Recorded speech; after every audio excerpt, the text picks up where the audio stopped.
Perhaps the most disgraceful event in U.S. military history was the My Lai Massacre, where hundreds of unarmed civilians were killed by American soldiers. There was at least one American, however, who followed his conscience and, together with his two crewmates, prevented even more killings in this horrific incident. This is the story of Hugh Thompson Jr., the helicopter pilot who risked everything to do what was right. Early life and military service. Hugh Clowers Thompson Jr. was born on April 14, 1943, in Atlanta, Georgia. His childhood was uneventful, and he attended Troy State University, though he dropped out before graduating. He then joined the Navy in 1961, where he served as a Seabee until he left in 1964. Throughout his life, Thompson was fascinated by flying, and in 1966 he joined the U.S. Army, becoming qualified as a helicopter pilot. In 1967, he was sent to Vietnam, where he flew an OH-23 Raven reconnaissance helicopter. He was promoted to warrant officer and assigned to the 123rd Aviation Battalion, attached to the 23rd Infantry Division, which was known as the AmeriCol Division. In March 1968, he, along with his crew chief Glenn Andreatta and Lawrence Colburn, who both acted as door gunners, were part of B Company Aero Scouts, also known as the Warlords. The setting, Vietnam in March 1968. On March 16, Thompson and his crew were flying in support of Task Force Barker near the village of My Lai, located along the south coast of Vietnam. By this point in the war, the U.S. had just fought off the Tet Offensive. Though militarily it was a failure for the NVA and Viet Cong, who suffered devastating losses, it was a massive blow to American morale. Civilians back home, as well as troops in the field, were increasingly frustrated with the lack of any real progress being made in the war, which seemed to drag on without an end in sight. The burgeoning anti-war movement was growing with each passing day. For over a month before My Lai, 3 companies of the 11th Infantry Brigade were searching for the 48th Viet Cong Battalion on a seek and destroy mission. Because there were no front lines in the conflict, success was measured by body count tallies of the number of enemy killed and wounded. Officers and soldiers were pressured to increase their body counts, forcing them to take more and more drastic measures. Operating around the village of My Lai, the Americans were floundering in their objective of rooting out the VC. They were being continually harassed by the enemy and were taking ever-mounting casualties.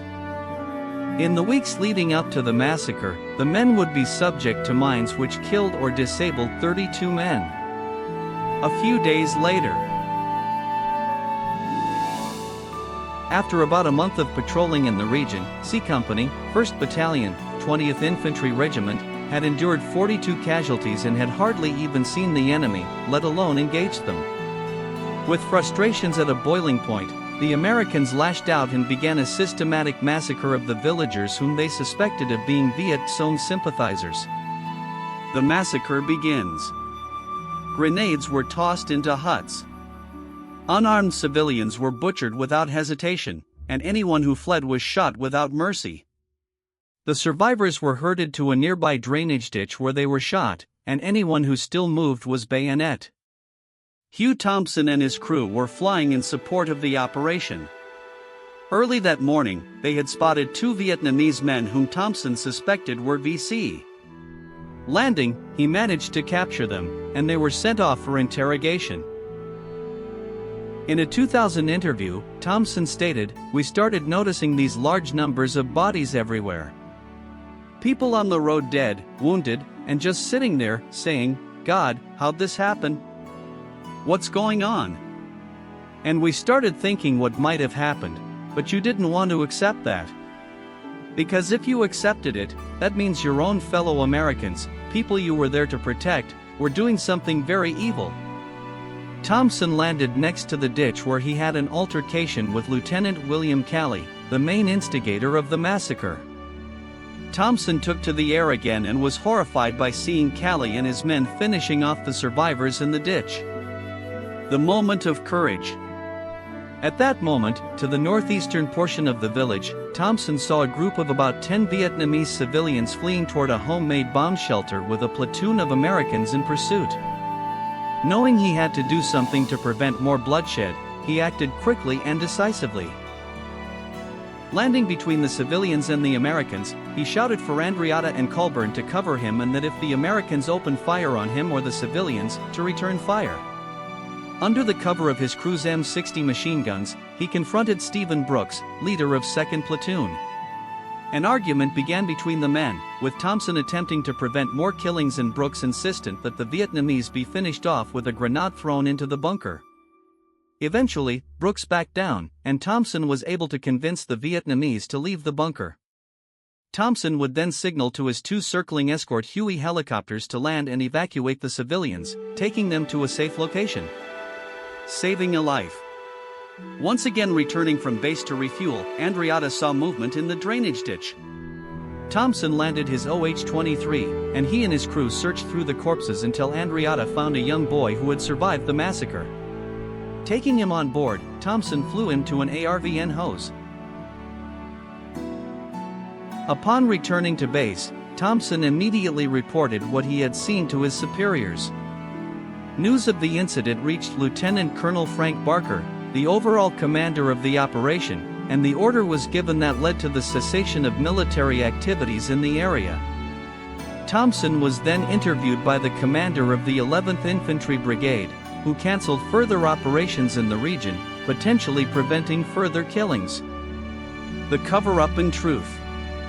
Initially, the Army tried to cover up the My Lai Massacre, reporting that the operation in the region was a great success and that many Viet Cong guerrillas had been eliminated. Eventually, though, the truth of what happened was revealed, and a congressional inquiry into the events of My Lai began. Thompson testified before the Senate Armed Services Committee, which launched an investigation into the massacre.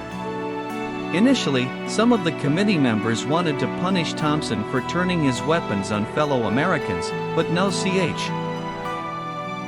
14 officers would be court-martialed for their participation in either the massacre or the following cover-up, but only one Lieutenant William Calley would be found guilty. Thompson testified at Calley's trial, for which he received death threats. Later life and recognition.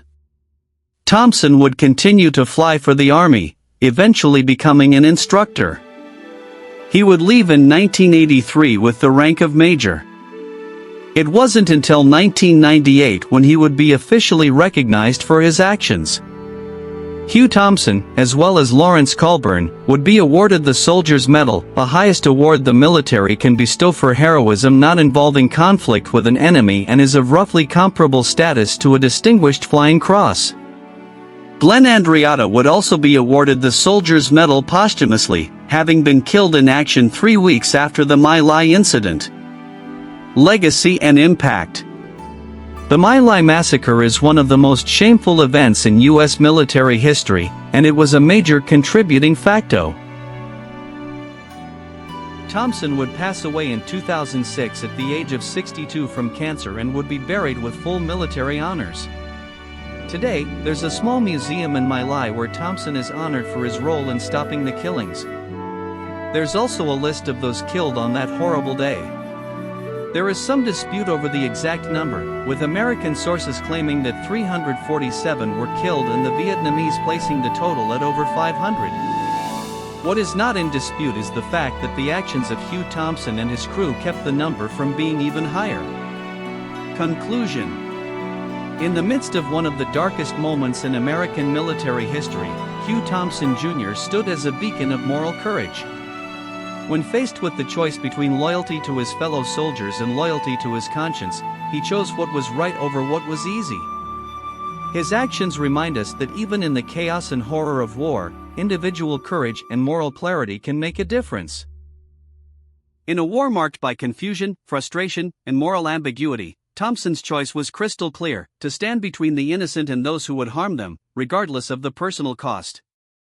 His legacy serves as a powerful reminder that true heroism sometimes means standing against your own side when they're in the wrong.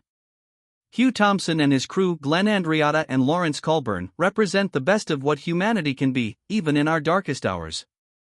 Their courage under impossible circumstances saved lives and proved that one person, standing up for what's right, can make all the difference in the world.